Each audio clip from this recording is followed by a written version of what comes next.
Olá, meu povo abençoado, tudo bem? Graças a Deus, queridos, aqui no sul do Espírito Santo tá um calor terrível, muito quente. Eu estou sem ventilador, né? Aqui no meu cantinho aqui.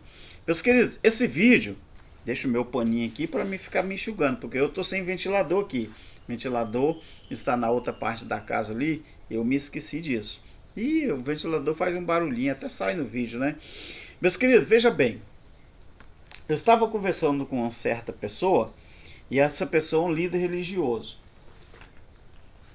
Mas como a gente congregou junto durante muito tempo, e ele falou comigo assim: rapaz, isso aí que vocês falam, isso é verdade? Aí eu falei: por acaso você não estuda a Bíblia, não? É. Não, eu falei: por acaso você não estuda a Bíblia, não? Eu perguntei para ele: como que você está me perguntando se isso que a gente fala é verdade? Eu falei com ele assim: olha, vocês podem até dizer que nós do Evangelho Eterno, a gente fica procurando trechos da Bíblia para justificar a nossa não frequência em templo físico para adorar a Deus. Aí eu falei com ele: mas tem o seguinte, tem um porém, tem um no entanto aí. Eu falei com ele, vamos fazer o seguinte: procure você na sua Bíblia alguma passagem que justifique a sua ida e frequência em templos de pedra para adorar ao nosso Criador. Aí ele pensou. Ele não me deu resposta não. Eu falei assim: ó, o dia que você encontrar, você traga para mim. Eu vou reconhecer que vocês estão certos e eu estou errado. Só que ele não me prometeu de trazer nada. Ele não me prometeu.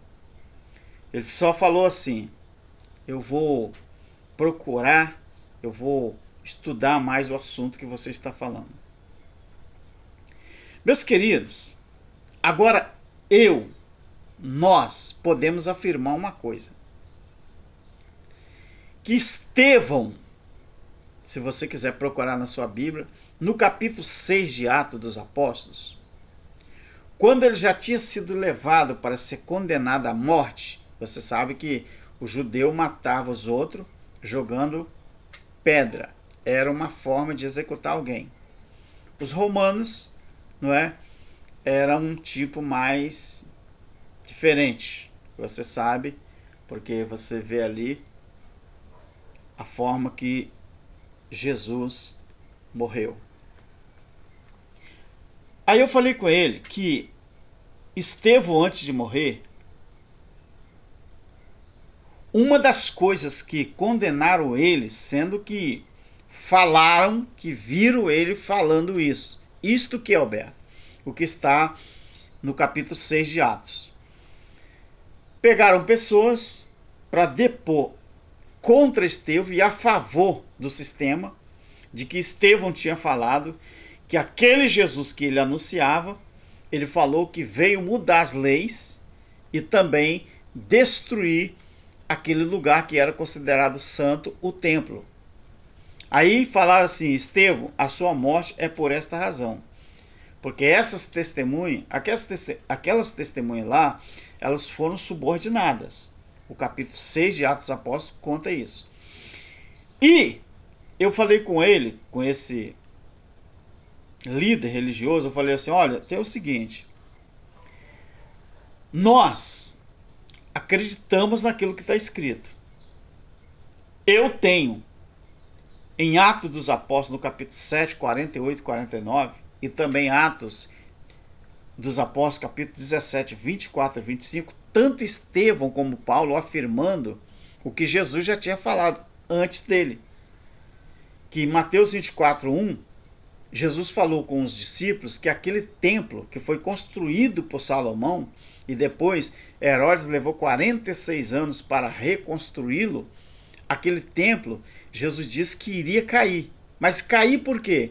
Porque aquele modelo de culto, que era um culto voltado para uma adoração superficial, que se não levasse animais para ser sacrificado ali, aquele culto não valia, aquela adoração não valia. Jesus diz: esse modelo de adoração em templo de pedra está com os dias contados.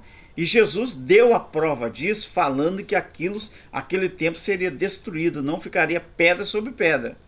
Eu falei com ele. Ele ficou assim, ele ficou assim. Eu falei outra coisa, querido. Quando Salomão foi construir o templo, que Davi passou a vez para ele, Salomão, em 2 Crônica, capítulo 2, versículo 5, Salomão escreveu assim: olha o que Salomão escreveu sobre o templo bem antes de Paulo, bem antes de Jesus e bem antes de Estevão. Salomão escreveu assim, 2 Crônica 2 e 5. A minha Bíblia está aqui aberta. A casa que vou edificar há de ser grande, porque o nosso Deus é maior do que todos os deuses. Agora preste atenção no versículo 6 do capítulo 2 da 2 Crônica. Ele falou: porém, existe um porém, existe aí um portanto. Porém, quem seria capaz de lhe edificar uma casa, visto que os céus e até os céus dos céus não podem conter? E os religiosos chamam os seus templos de casa de Deus. Você sabe disso. Porque se você falar que não pertence a uma religião, a uma denominação, isola. Eles falam que você não é filho de Deus e nem tampouco é crente. Você está vendo a blasfêmia que esses caras estão fazendo com a palavra de Deus? Aí Salomão continua o versículo 6 dizendo assim, a parte B. E quem sou eu? Ele diz, quem era ele para lhe edificar uma casa, a não ser para queimar incenso perante ele? Queridos, pelo amor que vocês têm a Deus, ou vocês acreditam na palavra ou não, Salomão estava dizendo aqui que o templo que ele iria construir não era para prender, não era para exigir a presença de Deus, não era para botar Deus na caixinha, não era para Deus morar ali, era somente para queimar sacrifício, queimar incenso perante ele. E por que vocês constroem uma casa, bota uma placa denominacional, bota CNPJ, coloca o nome do pastor presidente e chama aquilo ali de casa de Deus? Se essa casa que Salomão edificou, ela caiu no ano 70, porque no ano 70 estava profetizado a grande tribulação que deveria acontecer. Mas a grande tribulação, ela tinha outros nomes. Por exemplo, bodas do Cordeiro. Por exemplo, juízo de Deus sobre a nação de Israel. Por exemplo, o casamento do eterno Criador com a sua igreja, que era o corpo de Cristo. A igreja, que era o corpo de Cristo, passou a ser conhecido como a esposa do Cordeiro, Apocalipse 19. E essa esposa inclui todos os filhos de Deus no Espírito no mundo inteiro. E depois que Salomão fala isso, aí vem vocês, 2000 anos depois, afirmando que essa casa que vocês constroem tem tantos nomes denominacionais e vocês chamam isso aí de casa de Deus. Tenha santa paciência, não é? Quer dizer que Deus está limitado a vocês? Quer dizer que Deus, ele se molda à religião? Quer dizer que Deus, ele se molda à denominação? Interessante que eu sempre achei, desde que eu me entendi por gente, a partir dos 12 anos, eu achava que era o ser humano que tinha que ser submisso a Deus. Eu nunca achei que Deus é que tinha que ser submisso ao nome de uma denominação. Mas por que vocês fazem isso?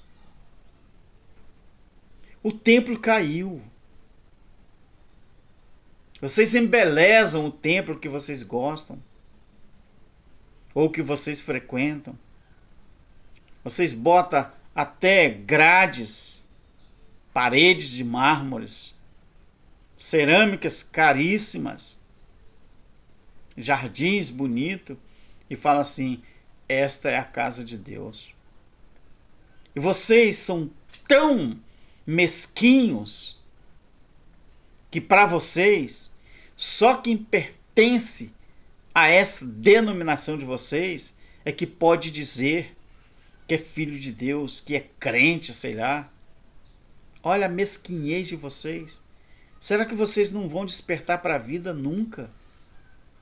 Por que vocês desconsideram as pessoas que não têm religião, não têm denominação? Pelo amor de Deus. Então, ache uma denominação na Bíblia. Ache uma religião na Bíblia. Prove o contrário para mim, que eu estou errado e vocês estão certos. Você seria capaz de me dizer qual era a denominação que Jesus seguia? Vocês são capazes de dizer qual foi a denominação que Jesus fundou, para que eu possa entrar nela também? Sabe por quê que eu sou considerado desigrejado e destemplado? Porque na Bíblia não tem nome de religião nem denominação. É muito pelo contrário. Se você estudar do jeito que deve ser estudado João 10, você vai ver que Jesus, como bom pastor, ele veio para tirar as pessoas do sistema religioso e trazer para fora. Ele não veio chamar pessoas para entrar no sistema religioso regido pelos sacerdotes, somos sacerdotes, não. É o contrário. Ele veio para tornar as pessoas livres. O que ele disse em João 8,32? E conhecereis, esse verbo é transitivo, não é? Do plural. Conhecereis a verdade, e a verdade vos, ou seja, a verdade vai libertar vocês. Qual verdade que as pessoas precisavam entender? Conhecer? Qual era? Era a verdade de que dentro de um templo religioso, Deus não se faz presente. Deus está na vida do encarcerado. Ele está na vida do mendigo. Ele está na vida do andarilho. Ele está na vida de quem está passando fome. Ele está na vida de quem não tem uma roupa para vestir. Ele está na vida de quem não tem água para beber. Ou você pensa que Deus está na vida de um assembleiano, de um presbiteriano? Deus está na vida de quem? Na vida daquelas pessoas que frequentam a religião, denominação? Então vocês estão lendo a Bíblia diferente da minha. Porque na Bíblia não tem nome de denominação. Na Bíblia não tem nome de religião. Ou tem e eu nunca vi. Você acha que nós do Evangelho Eterno estamos tentando arrumar alguma coisa na Bíblia para justificar a nossa não ida no templo físico, igual vocês vão? Ah, então vocês vão achar. Se vocês acham que nós estamos fazendo isso, então vocês vão achar também. Porque eu consigo achar em vários lugares. O livro de Hebreus, que é o livro da transição entre lei, né, e Evangelho Eterno, o livro da transição ali. Não, o livro da transição entre lei e graça. O livro da transição entre a graça e o Evangelho Eterno é o Apocalipse. O Apocalipse é o juízo de Deus contra a nação de Israel. No livro de Hebreus, todo o livro você vai encontrar, principalmente a partir do capítulo 7. Principalmente a partir do capítulo 7. Você vai encontrar todos os capítulos trazendo a verdade sobre o que foi a lei, o que foi a graça e o que seria o Evangelho eterno. Apolo, quando escreveu o livro de Hebreus, ele já disse que os irmãos lá no primeiro século já teriam alcançado aquele patamar de Efésios 4, dos 5 ministérios. E os 5 ministérios, a validade era até que o perfeito viesse. 1 Coríntios capítulo 13. No capítulo 12 de Hebreus, versículo 22 e 23, mas o contexto todo, se você quiser ler, Apolo falando que os irmãos já tinham alcançado aquele nível, aquele patamar. Qual patamar? Varão perfeito, plenitude do corpo de Cristo. Eles já tinham alcançado. Agora, se você não entende a palavra, queridos, porque você não respeita o vernáculo da língua em que você lê a Bíblia, o problema não é meu. Quantas vezes você já mentiu para o seu companheiro ou para a sua companheira de denominação por falta de respeitar regras da língua portuguesa quando se lê a Bíblia? Quantas vezes isso já aconteceu? Mas eu quero terminar o vídeo e falando uma coisa para você.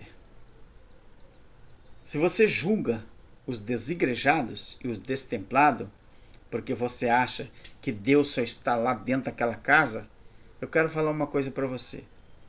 O reino de Deus já foi estabelecido e Deus é tudo em todos. Deus não depende de uma casinha para chamar de sua. Deus não depende disso. Você sabe por quê? Porque todo o reino da terra é um grande templo onde Deus, ele habita dentro de cada um de nós, segundo a sua palavra. Por isso que nós afirmamos que Evangelho eterno não é para você pregar como era o Evangelho da graça e o Evangelho, não é que Jesus pregava, que era o Evangelho do reino. Evangelho eterno é para ser vivido. Sabe por que você não vive? Porque você não entende. O tempo passou e você ainda acha que a matemática de Deus ainda não fechou.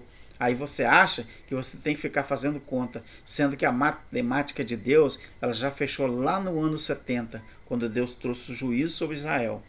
Ali a matemática de Deus fechou.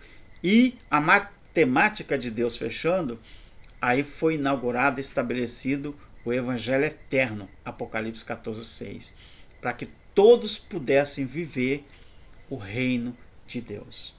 Deus te abençoe e tamo junto. Nos ajude aí. Na descrição do vídeo sempre tem a forma de você ajudar Alberto Lira e ajudar o canal, tá bom? Compartilhe, deixe o seu like, se inscreva no canal e comente aí. Deus abençoe. Tamo junto. Tchau.